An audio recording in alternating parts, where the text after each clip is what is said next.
Welcome back to our Starladder Season 8 round robin coverage here on Beyond the Summit. We're live with day 23, and oh boy, do we have a long one for you today. Just like yesterday, we've got 7 games coming up before we go on to our winter break. We'll have a 3-day gap after today's coverage, and then of course it will resume again with day 24. Now we are going to start things off with Team Empire versus the Retry, and plenty more Dota going to be coming up after that as I reopen all of my tabs here since my browser crashed for the second time already today. And it's nice and early here on the East Coast. I'm Zyori. With me today is Hippie. Hey pal, how are you?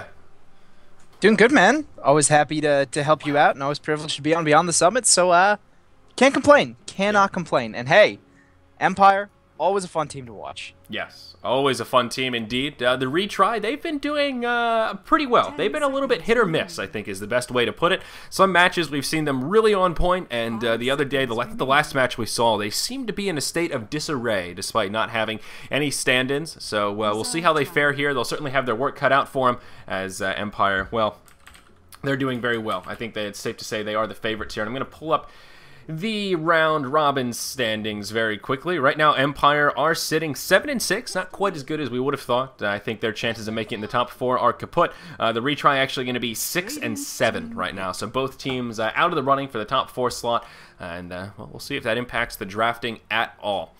But no stand-ins, which is very exciting. The Retry will start us off with a first pick Alchemist, and then CM Timbersaw snagged by Team Empire.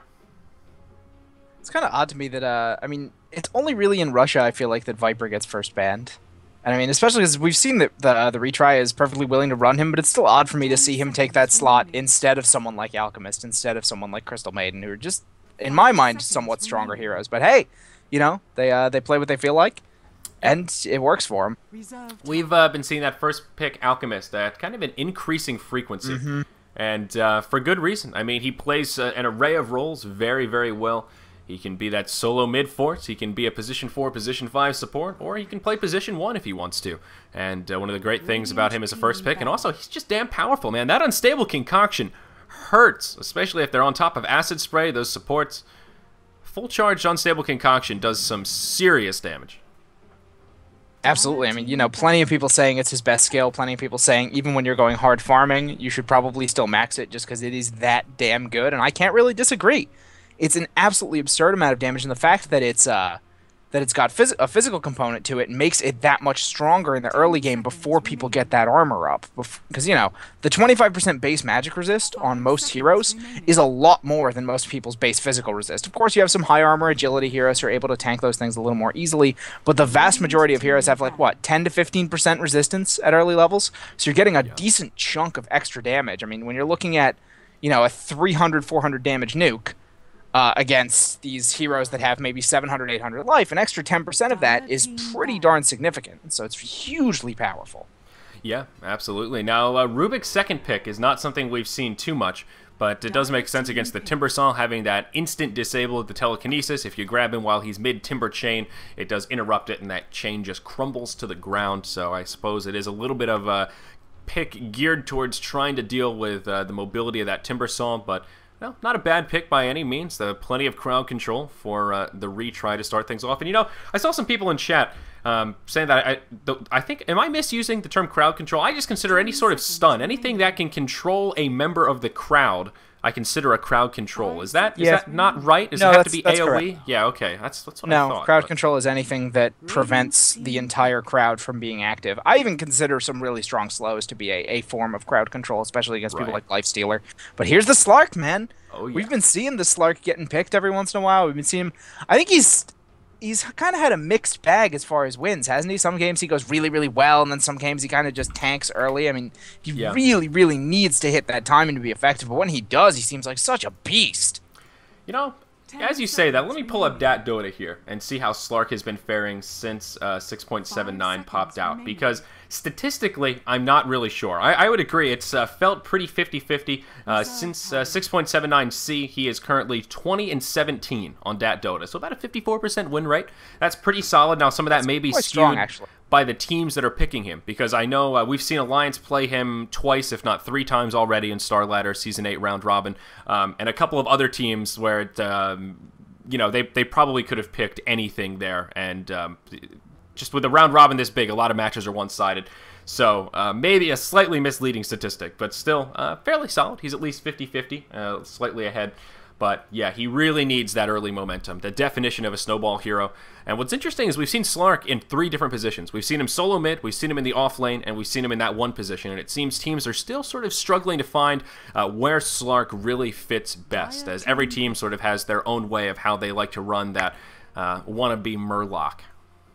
I think that highly depends on what kind of lineup you're running him in. If you're running him in like a mid-game timing push sort of lineup, to steal terms from StarCraft, you're probably going to want him in one position so he gets all the items he needs just as everyone is kind of ramping up. You're starting the aggression. If you're running a lineup where Slark is going to be more of a space creator, put him somewhere else. I mean, put him in mid if you think he needs to be like a really big impact hero, and put him in the off lane if you think you just need him as kind of that constant threat, but you don't want to commit so much on him being your big space creator that you put him in the mid lane and risk him getting counter-picked, risk him getting beaten that mid lane, really shutting him down. Because if you put Slark in mid and he loses, then I think you're really in for some trouble, because he just becomes free. Just so much food. Especially with the longer cooldown on the ultimate now. I think that's actually very, very significant for Slark being food.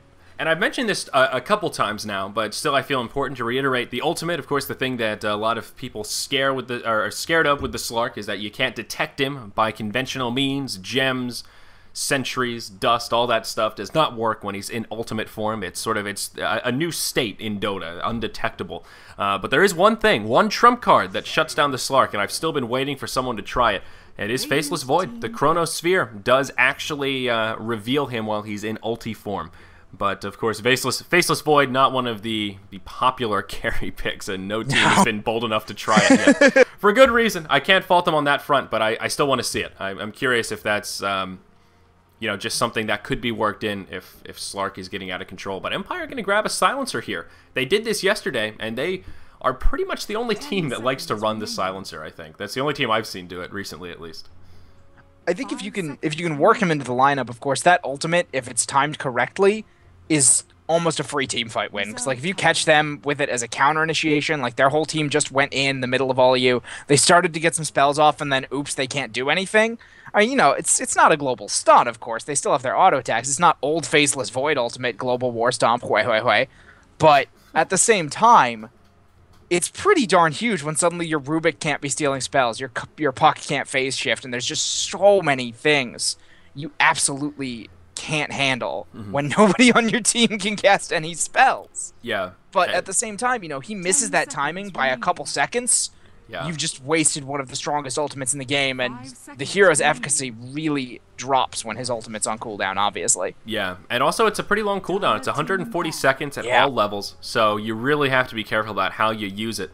And you're exactly right. Yesterday we saw Empire try and do it against Fnatic, if I'm remembering properly. And Fnatic did draft a Wisp, and that is actually not a bad counter to the Wisp. When he relocates, you can either use the Silence aggressively so that he can't tether his buddy out. We saw that a few times where he was forced to relocate by himself and leave his friend behind, and sometimes vice versa. You can use it defensively if they hop in, or aggressively if you catch the Wisp. And that, at least the premise of it seemed to work okay. Empire didn't take the game, but the concept of what they were trying to do with the Silencer seemed to work. Here, I don't quite see it as much. I mean, he's just an all-around good utility, I suppose, but sort of like you were talking about, he just falls off so fast and can very quickly become kind of a useless support. Also, part of the problem is he doesn't jungle that well. He ain't no Crystal Maiden, and he needs level 6 pretty quickly. And if he gets stuck in some sort of a situation where he can't get early experience, well, then Silencer not going to be having a good time. I would not immediately presume that he's a support. I think he's generally a support, but I think in certain situations, you could theoretically put him mid. Because in a 1v1 situation, Last Word is really, really strong. We have yet to see it, against but it's Puck, who's going to be... Yeah, it's really rare. His main problem is similar to some other squishy heroes who are doing a little better on the farm war, is that he's very, very gankable. It's really easy to pick off a Silencer if you feel like he's getting out of control, and that's why it's such a huge risk. If you feel you can get away with it, I don't think it's a bad shot, but not going to be one this time. Starladder is the final pick. We got a double fish lineup coming in, man. How do you feel about this? I'm always iffy about Starladder. I think that, yeah, amplify damage is good, and he's got some good stuff, but there's just generally better heroes you can pick for anything you want Slardar for. Yeah, well, I think it's safe to assume here that Silencer will be a support in this situation with that final pick. The only time I really like Slardar, and I know this is going to sound silly coming from me, but Slardar Dazzle. I think that lane has a lot of synergy with the physical and the minus armor and all that stuff. I mean, how are they going to lane this? I guess a Slardar CM is okay. They could do a 2-1-2. It's pretty good, but it's not crazy. And I think Slardar is sort of an unnecessary risk. He really needs a lot of farm, and if he gets a slow start, he doesn't have a great recovery mechanism, unlike a Shadow Fiend or someone like that who can really farm very quickly. And he just needs those core items. If he can get out of control, he can be a very scary carry, but if he falls off, he can very quickly become a liability. I think there are heroes that can do more with less. So he certainly can be powerful. He will be played by Silent here, so no doubt going to be the hard carry position 1 Slardar. But I mean, I would almost rather something like a Weaver, you know, especially against a Lifestealer. You need those mobile heroes. I don't really see Slardar faring too well against the Lifestealer in this scenario, because what does Slardar want to do? He wants to get a blink, he wants to initiate, he wants to be up in your face and connect with that Slithering Crush. What does Lifestealer want to do? Well, he wants to be up in your face with those open wounds, Rage On, just right-clicking you down into the grave. And I think Silent's going to have his work cut out for him, picking a Slardar into a Lifestealer. Well, I mean, he does have the one advantage that Lifestealer, of course, while very, very strong as magic in the early game, is pretty weak against physical if you can actually get on top of him. And you have a reasonably decent level of control, especially if you can get the Lifestealer silenced so he can't rage out of anything. And then if you get that amp damage on Lifestealer, he is just going to absolutely melt. So I kind of see where this could really work. I mean, you have a couple of good ranged heroes to pelt away with him. You have the Slark, of course, who's gonna, if you get a leash and an amp damage, I mean, the guy should just be dead. But I do agree that Slardar is generally pretty risky. He has a similar problem to Lifestealer, where he gets kited pretty badly with any sort of slows coming in. So I'd actually like to see him. I'd really like to see him rush BKB in general. I think there are games where you can get away with not getting a Blink Dagger, and I do think Empire has enough slow, you know, you have the leash from Slark, you have the slow from the Chakram. I think there's enough good ways for them to get in on people with the Slardar that he doesn't need to rush the Blink, and maybe he can skip it entirely. But I mean, if you're playing one position, you got to consider Blink. It's a great item, but unless you score a lot of kills with it, it's not really helping you be that hard carry. Yeah, and the common build we've seen on Slardar, at least, is going for that fast Vanguard to get a little bit of survivability, and then into the BKB or Blink pending the game, and I absolutely agree. I think this is a game where BKB first is going to be the way to go. Let's talk about these lanes a little bit, though, and see who's playing what. Actually, down to the bottom, Mag already going to be taking some damage. He will skill that Timber Chain. Is it going to be enough, though? That's the question. It's not looking like it. He will burn the Salve as well, but still the First Blood going to come out. PGG going to pick it up, and he will be playing on the Alchemist down here in the bottom lane. He'll be joining Nubik, playing on that Lifestealer. It is a sort of a 2-1-2 coming out. Rubik is actually in the jungle right now. Eid going to be playing the Rubik, doing that fancy work with the telekinesis there. In the mid, going to be Yoki on the puck, and up top it will be a long lane Wind Ranger, played by No Fear for TR. And of course, they've already secured that early Bloodlust lead, and Lifestealer are going to be off to the races here, just farming away. Hippie, would you like the honors of introducing Team Empire? All right, for Team Empire, in the mid, we're going to have Resolution playing on that Slark. In the off lane, our Timbersaw gonna be Mag. Crystal Maiden will be played by Always Wanna Fly. Vance Squad will be playing the Silencer. No Fear might be in trouble, actually. Oh, he's going to get that Wind Run off just in time to prevent those last couple of auto attacks coming in. And finally, Silent, gonna be our Slardar carry. I hope he can make Slardar work. I'd like to see the hero work, but I'm always iffy, man. Always iffy. I think gamble is the right word for it. And he's going to have plenty of support, though. Up against a solo Wind Ranger, I think Slardar should have plenty of room to farm, and honestly, him and Lifestealer should both have a lot of room here. PGG still just sitting in lane, soaking up some experience. That is one thing Empire has to their advantage here. That Crystal Maiden, she just jungles so much better than most other supports because of that Frostbite, sort of a unique ability on that front. And that will open up a little bit of more extra XP for Empire, though I guess Rubik is jungling here, and he seems to be off to a fair start. He is only level 1 right now, but we've seen some crafty plays come out from Rubik's in the jungle. Crit, in particular, from Mouse has showed us that you can Rubik jungle pretty effectively and actually get a lot of experience. We will see PGG and Eid smoke up a Haste Rune on Eid, looking for an opening in mid, perhaps. They won't find it, and it looks like they may just rotate back down to the bottom and put some more pressure onto Timbersaw here. Oh, the stun is charging. And Mag definitely going to be in some trouble. Telekinesis and almost a full duration Unstable Concoction there. You can just see how much damage it does. Makes for a very easy kill. Nubik going to be able to grab the last hit on this one. So TR off to a great start. Timbersaw already taken 2 spills into the grave. An interesting warding from the Radiant side here as well. They've got a lane ward down, and then they've got one right here for that bottom rune spawn. So obviously they've got this area on lockdown. They are ready to put pressure on this lane, though Timbersaw does have a ward of his own here to give him some insight. Of course, smoke will negate some of the effects of that ward. We see a little bit of pressure coming onto the Wind Ranger, but she will make it back in time. Look at all that extra damage that Silent takes because he was taking those tower auto attacks because he had sprint running. That was really, really painful for him. Yep. It's just, I mean, when your Starladder is that low, because, yeah, you do want to be able to dive towers with your Starladder, but, of course, since you're going to be the primary right-clicker, especially because you have the Silencer who can force himself not to take the right-clicks with the Glaives, so if you're going to be the primary right-clicker and you're already at half-life, you're probably using sprint to get in, you got to be really, really careful when you dive. Any sort of TP reaction from any hero with any sort of control can really ruin a Starladder because of all that extra damage that stacks up. Yep. Absolutely, and that is one of the things that makes Starladder a little bit of a gamble, because a bit of a double-edged sword. That 15% additional damage is pretty significant. That's a pretty big damage buff you put on yourself, so can be a little bit scary. Now let's talk about this mid lane a little bit. We've got Puck versus Slark, and we were talking in that picking phase about how Slark has still been playing a variety of roles as teams are continuing to figure out where he fits best depending on their strategy, as you astutely pointed. And Puck really getting the better of the Slark here, sitting 26-11 against this Resolution, who is only 12-3. So Yoki more than doubling him right now in raw farm, and of course those denies really adding up. Yoki certainly with an experience advantage here, very close to that level 6 mark, and Resolution just starting his level 5. So perhaps Puck can secure a kill. We've seen that before, where Puck hits level 6 at a timely manner. Some supports come in, and that Dream Coil does make for a pretty easy kill. Though don't know if that timing will be spot on, but Puck really getting the better of him. This seems to be a pretty hard lane for the Slark. I think in general, Slark has a lot of difficult lanes. What you have to look at is what does he get done when he hits 6? Because that's when he can start playing really aggressive. He can sacrifice a lot of HP, back off for a few seconds, let the Shadow Dance passive heal him up. As long as he's confident he's not going to get immediately pressured after he goes in and gets some damage done, he can just put on a lot of free harass with his abilities by just kind of, you know, pouncing in, popping a Dark Pact, and running away. Oh, no fear. Because of that HP regen. Gonna be in some trouble. That Slitherine Crush barely gonna connect, but it will, and they'll finally have the crowd control to bring down the Wind Ranger. And Silent gonna get the first kill of the match for Empire on the board.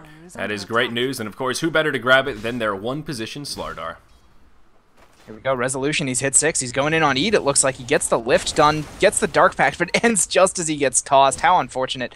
Oh, the illusions, I think he turned around because he saw the illusions, knew he couldn't get the block, but then they disappeared right before he would have been able to pounce. Now, Unstable Concoction going to come from PGG. Nubik is going to commit to this. It looks like they do want Mag. The open wounds come out. Timber chain away. Mag still in some trouble here, trying to do some fancy footwork about the trees, and unfortunately not going to find any success. Meanwhile, on the bottom, though, PGG is going to pay for it. Resolution is going to come in, will leash with a pounce, and that is the end of the Alchemist. So at least makes it a 1-for-1. Timber Saw for Alchemist, but I think TR getting the better of that exchange, given it is an off-laner for just one of those squishy supports. Still, nice mobility from the Slark, as you mentioned. That's when he can really start to be active, and he's off to a good start. Already racking up a kill, though still has a while to go on the net worth chart compared to Puck. We'll see Resolution continue to put the aggression on, does pounce forward towards Eid, and Eid, very wise, just going to port out and will survive. I'm not actually sure that's better because of the fact that if the Slark starts snowballing, they're going to be in so much trouble, and Mag, as nice as it is to keep that offlaner down, he's not really worth that much at the moment because he's already been punished kind of so hard, whereas the Alchemist is actually at a higher level than he is. So Resolution got more gold, more experience. He got it all solo, and that's exactly what they need is for this Slark to really start to stack up pretty hard and do that sort of, because he has to be ready to go about when that Slardar is. They've picked a very, very mid-gamey sort of lineup. So once the Slardar has some items and he's diving along with the Slark has to be ready. Ooh, Sentry dropped in mid after that. Slark going to be in some trouble here. Oh, he's going to be able to pounce to the high ground. That's one of the things about Slark that makes him so irritating to play against. Not only does he have that undetectable state, but also pounce does make for a good getaway vehicle as he is able to hop up to different terrains. So Resolution will survive that one.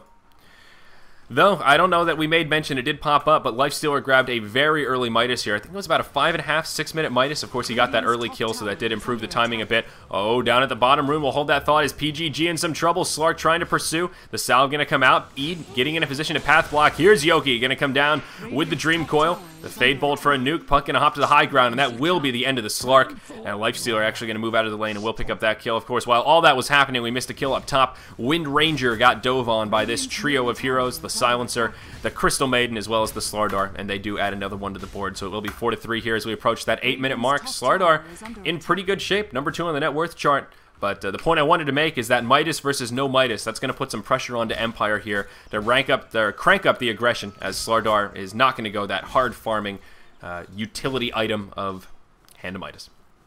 Yeah, I mean, I think we already knew they were going to be very, very aggressive just because of the heroes they picked up. I really liked Resolution's attempt right there. He almost got out of that stun that was coming out from the Dream Coil. He just couldn't quite break it before the Dark Pact went off. He was trying really, really hard. I don't think he had a Pounce available, but I mean, using that Dark Pact and abusing it and being really good at timing it to get the maximum effectiveness out of that stun purge, that's, you know, a level of skill required in playing Slark that I think a lot of people, at least in Publix, don't think about. Yeah. It's really hard to time that properly, but if you get, like, if you remove 2 seconds worth of stun, that's just absolutely massive. Yeah. It's true. It is. It really does take a clutch timing that's hard to pull off. But if you can do it, I think you can even use it on Sheep Stick as well if you time it perfectly. Yeah. But again, very, very hard to pull off, and that assumes that you're not already crowd controlled or slowed or doing something else like, you know, trying to line up a pounce or moving about the trees. But yes, very possible. Good thing to point out indeed. So TR are off to a great start here, though. They've got about a 3,000 gold lead and about a 1,500 experience lead, and that's not too shabby given no towers have fallen. And it is 4-3 on the hero kill chart. Very even on that front, but some farm going the way of TR. The big disparity is really this mid lane. Puck has just had so much time to free farm, and Slark's farm, well, not that great. He has moved around to pick up some kills, but Puck just really outlast hitting him here. 58-18 versus the 20-4 Slark. So Resolution feeling very obligated to move around and make some kills happen here, which I think is the right train of thought, though Puck is taking every opportunity to continue increasing that farm. Speaking of Resolution, he's going to be down here in the bottom lane, going to go toe-to-toe with the Lifestealer. The ultimate from the Silencer going to come out just a bit too late, and Nubik will still be able to rage, so he is going to survive. And reinitiation here from Resolution, perhaps. Nubik, he is going to infest a creep here. He is leashed, but infest kind of bugs out. I don't want to say bugs it out, but does break the leash, I guess is a good thing to say. And Nubik will survive. Well played by the Lifestealer there. Now PGG coming in. He is charging up a concoction.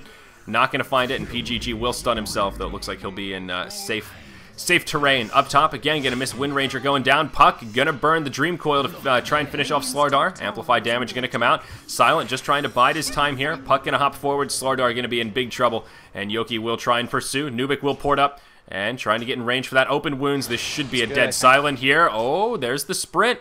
Oh no, haste on Puck. He's done. Yeah, he's going to try and make the great escape, but oh yeah, you're right. It's hard to see when he has that storm cloud ahead of him, but Puck actually going to take an odd path right there. Yoki's haste going to expire, and Starladder will survive. A bit of a misplay there from TR, and that did cost Nubik a bit, as he did port up as well, and has nothing to show for it. Starladder now 3-0-0. He's really off to a good start. He actually, I really think Silent was trying so hard to just kind of edge out that Dream Coil and like just barely not break it. He knew that the Puck was going to port past him when he dropped that Dream Coil originally, and he very nearly could have scored that kill, because with that amp damage on him, Puck was at like 2/3 life. If he landed a Slithering Crush, that's like 2 auto attacks, and he's just done. Yeah. So it was a huge, huge risk that Puck took right there, going in the first place. And, I mean, it was just really unfortunate for Silent that he just barely broke that coil. I think he thought it was about to end and then didn't quite time it right when he broke it. But without that stun, I really think Puck would have died. So, you know, Silent, knowing exactly how tanky he is with that fresh Vanguard, he's got 1,300 life at 11.5 minutes. It is no easy feat to bring him down right now. Yeah, I saw someone in chat right before that kill. Of course, the stream is delayed, but saying, oh man, useless Vanguard again on Starladder. And I say nay, my friend. If he didn't have that Vanguard, he certainly would have fallen right there. That damage mitigation mixed with the regeneration and the big HP buffer, that's what helped him survive there. And of course, he does have power treads on strength, so that does add to some of his tank ability as well here in the laning phase. But yeah, I think Vanguard opener on Starladder definitely very, very standard. And that's what we see most Starladdars do these days when we do have the rare occasion of being treated to a Starladder. So Nubik's still in good shape though. Number 1 on the net worth chart, still ahead of the Starladder, even though Starladder is sitting 3-0-0, and there it is. I was about to say Puck has to be close to a Blink Dagger here, and he's going to pick it up right about on point at the 12-minute mark. Pretty solid. He did actually go treads first, so could have gotten that Blink Dagger a little bit faster if he stayed on the brown boots and went a faster blink, but opted for that larger HP pool. And Now he's going to have a blink. So maybe this is when TR will start to ramp up their aggression a bit, now that Puck can be a bit more mobile. He has 80 CS, man. He's out CSing the Lifestealer. This is just pretty absurd. I mean, obviously, usually you'd see a Puck with a little more movement by 13 minutes, not just, 1 assist, no kills, no deaths. But at the same time, he's made up for it a lot by getting such an insane level of farm just in the mid lane.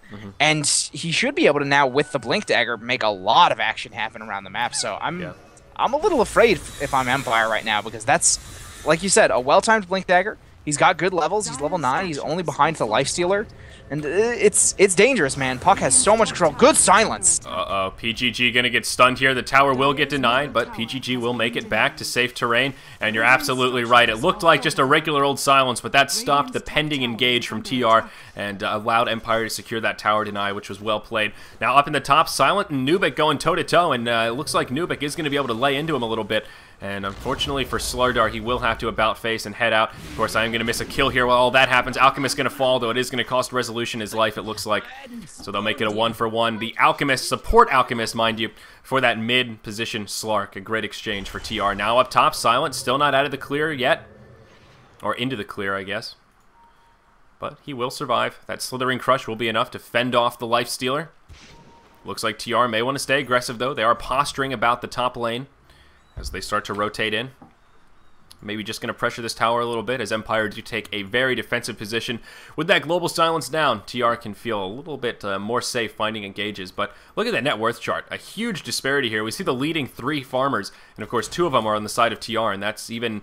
that really is where this graph is coming into play. Now a 4,000 gold lead, and experience graph holding steady. But TR are continuing to improve their lead as they're going to start knocking down these towers.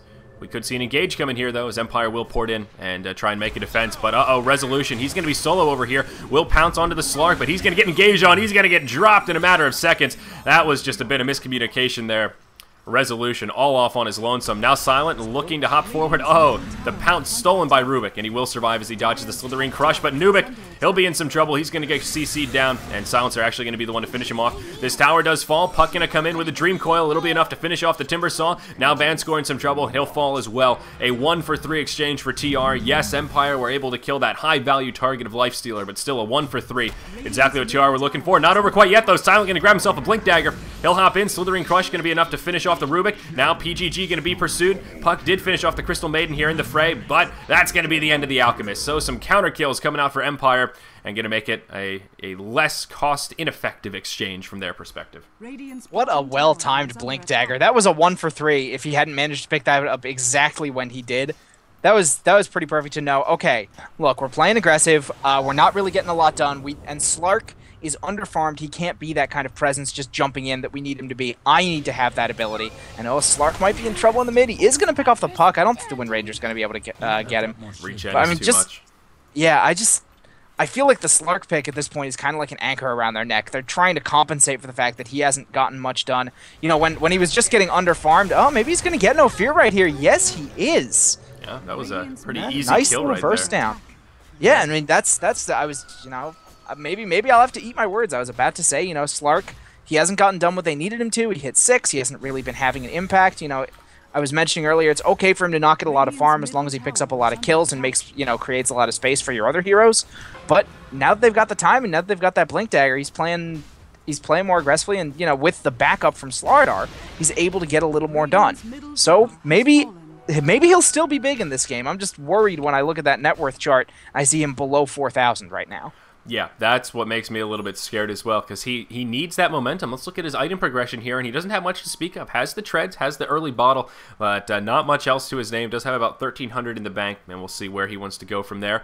Empire posturing around the Roche pit, looking like they may want to do it. Of course, with Starladder, that does make for a pretty easy Roche kill. All that minus armor does make him fall pretty quickly. Now TR, they do have a ward up on the high ground here, so they should know exactly what's going on. They are going to posture around the pit themselves, but if they want to contest this, they're going to have to do it pretty soon. Roche falling very fast. Yoki going to go in. He's going to do a lot of damage. Dream Coil going to come, only going to connect with Mag, but the Shackle will latch, and that's going to be the end of the Timber Saw to start things off. Always Want to Fly taking a lot of damage as well. Going to be the second to fall. TR handling themselves very well right here. Eid taking a lot of damage, is going to port out and will survive. Nubik does fall, but the fight not over quite yet. Alchemist now going to finish off the Silencer. Resolution Resolution in the fray, maybe trying to make something happen here. Is going to use the ulti, trying to finish off No Fear, but he will use the Wind Run. Not going to be enough as he does go down. Now Yoki, maybe in a little bit of trouble against the Starladder. PGG going to have a stun, and they'll be able to make it happen. A 2 for 4, and more importantly, TR deny the Roshan attempt from Empire. Well done. Yeah, I mean, good game sense. It's just so terrifying to be in any sort of small area against a puck, and especially when he's got a Life Stealer, the Alchemist as well, the Acid Spray. There's so many heroes that have those like good AoE spells that are just so much better.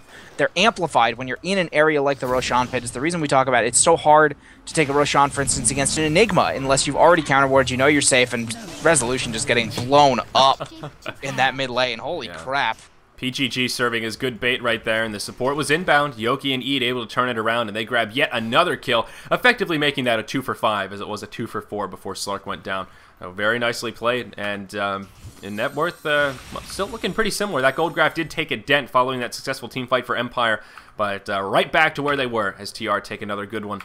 And I worry a little bit, though, is Lifestealer the only Midas carrier here? If Empire continue to kind of break even on these exchanges and stay even on towers, eventually the Lifestealer is just going to outfarm them because of that Midas tool. It's just simple mathematics here. Starladder now going to be moving into a Drum of Endurance, which is sort of interesting.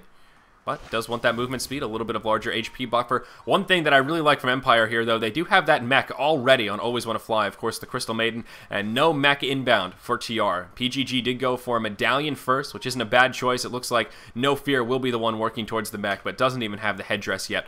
And who knows, that Ring of Regen could actually be for a Force Staff first. But I think a mech is imperative to the strategy of TR here, based on how much aggression we've seen already in this match. Mech going to have a big impact on these upcoming team fights.